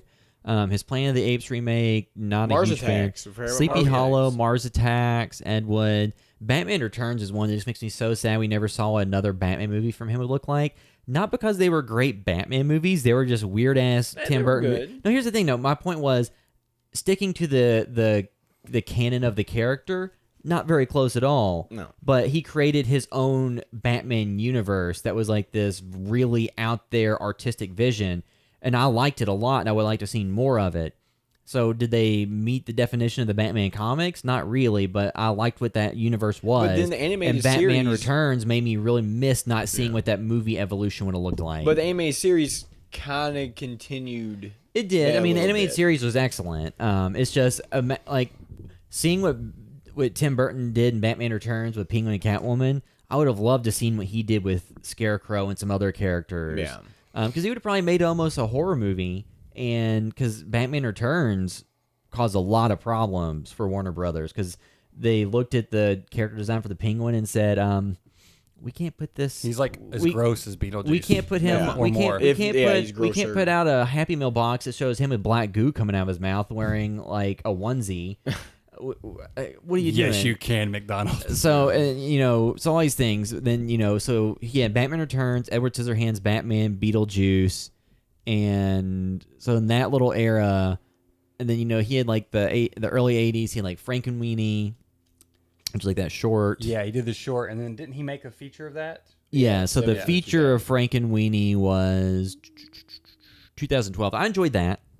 So I think like those modes are what he works better in. The kind of macabre story with a heart and a center to I was it. thinking about him a while back, and I was like, you know, obviously we all love horror here, but you know the way he operates, and I think why it's successful too is that he doesn't try to do scary horror because you know just like us, like we're not really scared of that much stuff. Like we love horror, but not that much stuff scares us. Yeah. And it's like maybe that's where he's at too, where it's like, hey, he loves horror stuff, but his mind can't wrap around what is actually scary. So he doesn't even try. You know what I Yeah. mean? Instead, he just tries to do what entertains him, which is like this dark and macabre kind of, you know, just twisted look at death or something like Edward Scissorhands. Yeah. Well, which I think, you know, comes to, let's say, Beetlejuice, because we're going to talk about sequel news. And there's been, like, the closest, I think, was twice, because in the 90s, it was after Batman Returns, that they were going to do a sequel, Beetlejuice Goes to Hawaii. And which, again, I think in retrospect is probably a very good thing it didn't happen, because, like, the end of the movie is essentially going to be like Beetlejuice won a surfing competition for him, and this is going to be really goofy. So I think it's kind of a good thing that, because the guy that wrote or directed Heathers was going to write and direct that. And essentially, it was about the Deets going to do some development in Hawaii, and it was on yeah. like some Indian burial Yeah. ground or something. So, which I think is probably good that didn't happen. They said he was really up on like the German expressionist stylings, juxtaposed against the Hawaiian shirts, and you know what I mean. Yeah. Like, Yeah. that would be a very visually striking, you know, film. I think, but Yeah. depends. Works on how better as an episode of the cartoon than as a full length movie. And then, you know, then I think it got shelved for a long. There's always been a Beetlejuice sequel in development since the original came out. For this movie's 30 years old now. So for 30 years since its release, there's been a sequel. There was one that was rumored a couple years ago, and then that kind of fizzled out. And right now, they're still in development phase. They have somebody assigned to a script, they're rewriting it and stuff. Michael Keaton and Winona Ryder both said they would like to do it. And I think if Michael Keaton comes back, and because he's been over the course of his career very selective in what he does, Yeah. So I think if you look at him and Winona Ryder are good to come back, I think then the script will be good enough. I'm not if Michael Keaton says he's good and Winona. I'm Did they fine say with they're good if Tim Burton directs it? Yes, it would be Tim Burton And directing. Tim Burton and, said, "I'll direct it if the script is good yeah, enough." and Michael Keaton and Yeah. Winona Ryder come back. So And- if all three of them come together and they like the script, then I'm okay with it. And two, at this point, I mean, like, so, all of them have enough money so that, well, like, like Winona Ryder's had their career resurgence with Stranger Things and all that stuff recently. Yeah. Michael Keaton was in Spider-Man Homecoming and Birdman, so he's had his critical acclaim. He's had his box office success. So he's had all these things. And Tim Burton, I'm sure he's made a ton of money from the movies he directed that made all the money. This wouldn't just be But pure I think cash this grab. I think this would be a good kind of Reset. regrounding for Tim Burton. Well, and real quick, something else I saw you talked about Winona Ryder. She's been in some other stuff recently. Besides, of course, she's in that new Keanu Reeves movie. Yeah. But besides Stranger Things, but I was reading somebody had tweeted something about the Stranger Things kids, and they were like, "Hey, based on Netflix residuals, they're like those kids are gonna have to take out loans for college." Like, Yeah. it's not like TV rights. You Well, know yeah, what I mean? because the thing So- Netflix, you more get upfront money. You don't really get money coming in. So I mean, down even the though road. she's, they've got that show, they're not set. You know what I mean? It's kind of Yeah. a bummer. It's almost like a movie without residuals. Well, too, it's like that. But the thing is, like the Netflix series landed the Wolf, like his Finn his Wolfhard. It landed him he's like gonna- it. yes, and yeah, it's no, landing for on- sure, but not all the kids. You know what I mean? Yeah. Not Like, all of them are getting all the they're- jobs. despite the success, then everything Netflix is going to make off the show, those kids are not going to ride that tail as long as Netflix will. Like, you know what I and mean? The Which thing is, is, a bummer. ultimately, I don't think we'll ever see Winona Ryder at conventions signing autographs. I don't know. I mean, the only way I would see her doing that is like big ones, Comic-Con, Yeah. it's like stuff like that. But I don't. But think you'll even see then, her- I think if you go to Comic-Con and they have like the cast of the Avengers there signing stuff, they're not taking money for it. They're just doing it as a photo press op. Yeah. yeah, And then they do it for like an hour, then they leave. Yeah, she's probably not going to be. Yeah, no. Speaking of which, Days of the Dead was recently Horror Hound was up in Indy, like I guess last weekend, and Joe Dante apparently showed up. I saw somebody say he showed up unannounced and signed autographs for free. That's which awesome. was super awesome. Yeah, and I would have loved to seen Joe Dante. Like, Yeah. Out of many people that were there, Joe Dante would have been yeah. high on my list, probably the highest. But back to would you personally want to see a Beetlejuice sequel at this point, or is that something that you're happy with the original? I and will. you I don't like need to it? see Winona Ryder and Michael Keaton in anything. Yeah. So, if you know what I mean, like I just want to see them in anything, especially Michael Keaton in this mode. Yeah. Even if it's not the greatest, I want to. I wouldn't mind seeing them Well, give it a and- shot. You know what I mean? Like Now- it doesn't ruin the original. Yeah, I won't don't ruin the have to original. see one, but Yeah. I like both of them a lot. It would be cool to see Tim Burton take a shot at it, Yeah. and to see where that would land. Like I'm interested in seeing what that would be, just based on it not happening so far. Yeah. It seems like maybe if it did happen, then that's then maybe it got to a point where they thought, okay, this is a chance we should take. Yeah. It's always 'Cause a risk. but- Who would have thought Blade Runner got a sequel 30 years later, or 30 years plus? I mean, yeah, but Yeah. also this was more financially successful than Blade Runner was when it was released. Yeah, You know what I mean? yeah. The original Blade Runner. And two, like Beetlejuice had the cartoon and stuff. And two, at this point, I wonder what its level of exposure to the cultural zeitgeist of people under the age of 30 is. yeah. Well, we always talk about movies. If you go back and watch, could this movie play to a younger audience? This movie is one of the few rare movies. I think if you were to show it to a young audience today, they would be involved in it and interested because it's not slow, it's not boring. There's nothing else quite like this. There's a lot of movies that have mimicked his styling, and like Tim Burton's almost like a joke in itself. Now, you know what I'm saying? His Well, it's style's almost been done become for so long. self-referential. But I think if you were to show this movie to a younger audience, I think there's enough there that's like it's not boring. It's one of those movies that's still interesting. I think almost anybody who is you could get something out. of Now, this, what would be 'cause- funny is they pull a David Lynch and they bring back Beetlejuice Oh my and make it like God. a German expressionist film that has the characters in it for like 5 minutes, and it's just a bunch of imagery and stuff. Yeah. But at some points, though, I will say Beetlejuice is a movie that I really like, and it was a cartoon that I remember enjoying as a kid. Yeah. And I have affinity for it, but to me, it's not the same level. Like, Coming back, I don't think it really hurts it if you bring it back and doesn't work out. Then you just kind of, oh, okay. Yeah. As opposed to something like, I think the reason more people had a visceral reaction to The Last Jedi and Star Wars is it was a lot more ingrained part of their youth and their, pop culture reference. So if they feel that something kind of violated what they liked about it, then it feels like a bigger deal than Beetlejuice, where the ending of it has him die, but then he's just back in the waiting room and his head gets shrunk. And if you saw him again, obviously his head probably wouldn't be shrunk. So it's just like it's not on a pedestal in the same way. It's a different levels. Even people who love the movie, I don't think the canon of Beetlejuice, because there was a cartoon series. I mean, so it's one of those things where would I have a problem with it coming back? Actually, this is something where no, I don't think it coming back would be a bad thing. To be fair with that argument, there was also Star Wars Holiday Special and Ewok Adventures. Yeah. Yeah. But now, question. Let's say that they but the Ewok Adventures didn't have the mainline story. Now, let's say that they never get a Beetlejuice sequel, but they reboot it.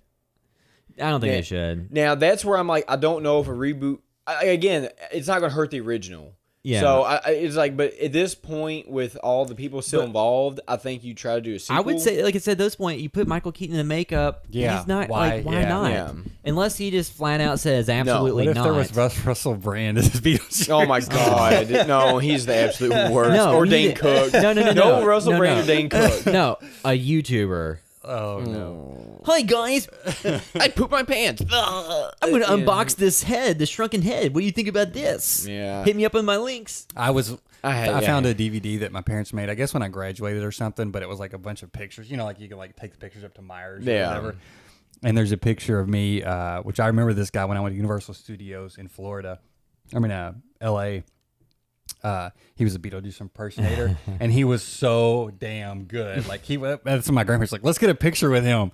So I'll send you that picture to pop in the end of the video. You talk about Beetlejuice, like every time you see like some type of horror convention or like, as I follow a bunch of that stuff on Instagram and Twitter, you always have a Beetlejuice. I remember when I was working at UPS.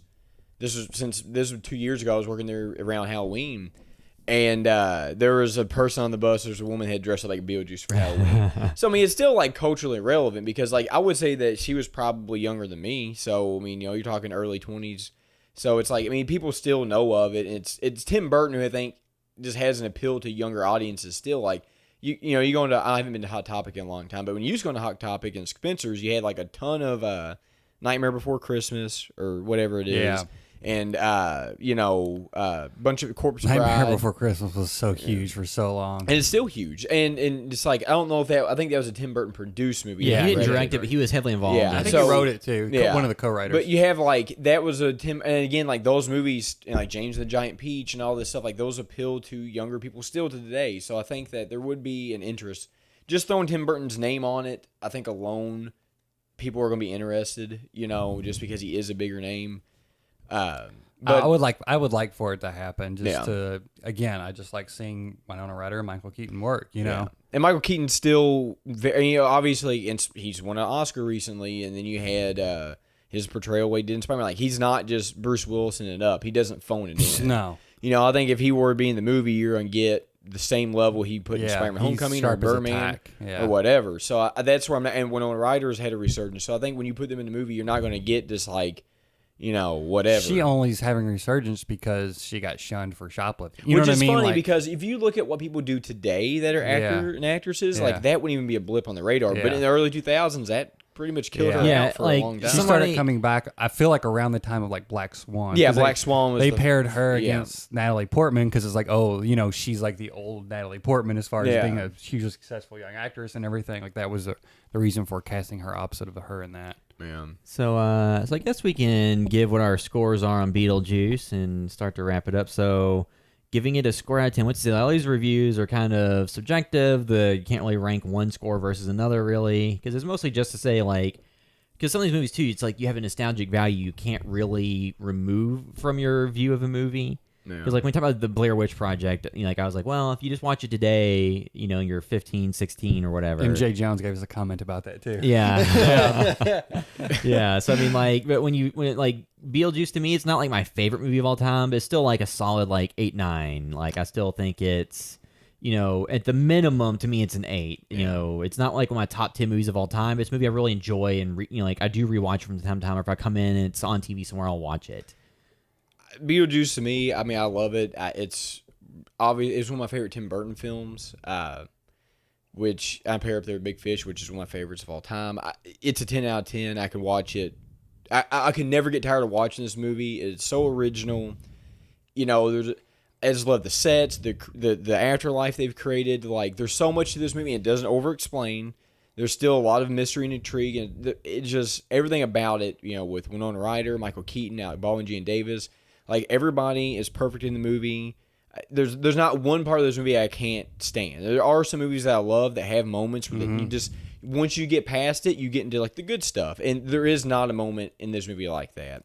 There's not the bad stuff. There's not the bad stuff. And that's what I look at. It's like, again, I think you could literally show this to almost anybody and they would have some interest in it. I mean, obviously, somebody's going to hate. That always happens. But to me, I just look at it and it's like, how this movie isn't shown on TV more than it is. I don't really know. I don't know if it's a rights issue or what, but, you know, how it's not been on, like, AMC during Fear Fest or a lot of this other stuff. Well, it's probably because it falls in that ground of it's not a straight horror movie. But to me, it's like, it's just so much better than so many other movies. Like, I would much rather have, you know, if you gave me just one of these, I would take this over most of the Nightmare on Elm Street franchise. You know, I know they're different, but, like, this is so much more original, and Freddy and him aren't that different. So they're both Freddy versus Beetlejuice. Yeah, but I'm saying they're both like bombastic, ridiculous characters. Now Freddy got more like that as it went on, but I don't see them that Michael differently. Keaton as Freddy Krueger. Yeah, like really. But I'm saying like I don't think they're that different, and you know just the way they act, and obviously you don't really know that much about Beetlejuice. But anyway, 10 out of 10. It's one of my favorites of all time. Yeah, I agree about like I just love the layered lore that is not like, you know, dived into, but it's there. Yeah. And it does feel like this is something you can tell it was probably a script that was, as it was, passed along and developed and had different people's eyes on it and opinions. And it did feel like they didn't just come up with something, start to flesh it out, and then rush it into production. Yeah, you know what I mean? Like it feels so filled in. Thought out. Yeah, and filled in so much to the point where you don't even get revealed everything. You know, it's just like this. But you don't need it. You don't want exactly. it. Yeah, you don't want it. They show just enough. They let you know, but also you feel like there's more history there. Yeah. Especially with Beetlejuice and the casework. Like you would love to see like, which I think that was like one of her final roles, and she won an award for it too. Yeah, which is awesome. You could literally have a TV series just her doing casework for the and that would be extremely deceased. interesting. Yeah. You know, and then that would be its own concept. Yeah. Well, one of the touches too when she smoked, her throat had been slit, so you just see like the smoke. And, like there's so much like morbid stuff in it, but it's so lighthearted. Like this is not it's not like a mean movie. No, It's not mean-spirited. Yeah, it's not mean-spirited. It's very light-spirited. Because even like the reception is like, well, if I knew what I know now, I wouldn't have done what I did. exactly. Yeah, killing herself. Yeah, like like hey, it does not condone the afterlife. Yeah, at all. Afterlife seems terrible. You know. Yeah, for sure. Like I'd also give it a 10 out of 10 just because it was one of those ones. Again, I did not play sports because I didn't want to miss the show. Like, I was like, I bought action figures. It was for me like this. Again, I watched Nightmare on Elm Street and Friday the 13th. I love those movies, but I would watch a lot of those one time, rent them, watch them one time, go watch another one. There was never one that I kept renting because I was like, oh, this is the definitive one. Like Beetlejuice, I don't know if I owned it on VHS, but I rented it a ton. Yeah. And I think it used to be on TV a lot. And even now, my wife and I, you know, she's like, she's seen it a ton. I don't think she watched it till she was older. But we have watched it many, many times over the years. Yeah. And yeah, it's just my jam. Like, yeah. So maybe actually, like I give like a 9. Yeah, it's like this is like when Halloween and fall starts. Like me and Courtney, this is a staple movie. Yeah, this is like on like once we will throw it on, just have it in the background. You know, it sets the mood. I love Halloween, the film Halloween, but it is an easier watch to put on and have some immediate fun with it, no matter what scene you watch. Because this you can jump in at any point in time and. I love it. So yeah. So that'll wrap up our discussion of Beetlejuice. If you're listening via iTunes, you can do us a huge favor, leave a review there. It helps other people find the podcast. If you're listening via YouTube, we always enjoy seeing comments there. You can always send us an email at podcast@housebythevideo.store.com. You can find links to all of our work on housebythevideo.store.com. Make sure to follow us on Instagram, YouTube, Twitter, all those places. I've actually we don't have anything exclusive for anybody, but I've actually been updating the Patreon now each week with, at least a new podcast post. I'm going to start at least updating with that and kind of figure things out. We have some short films coming out soonish, so keep an eye out for those. But If you want to find us specifically on the internet, you can find me on Instagram at the William Caps. You can find me on Instagram and Twitter at MetaWorldDerek. And I'm at Blevin Sean on Twitter. And that'll wrap up this episode of the House by Video Store podcast. Thanks for listening. House by the Video Store.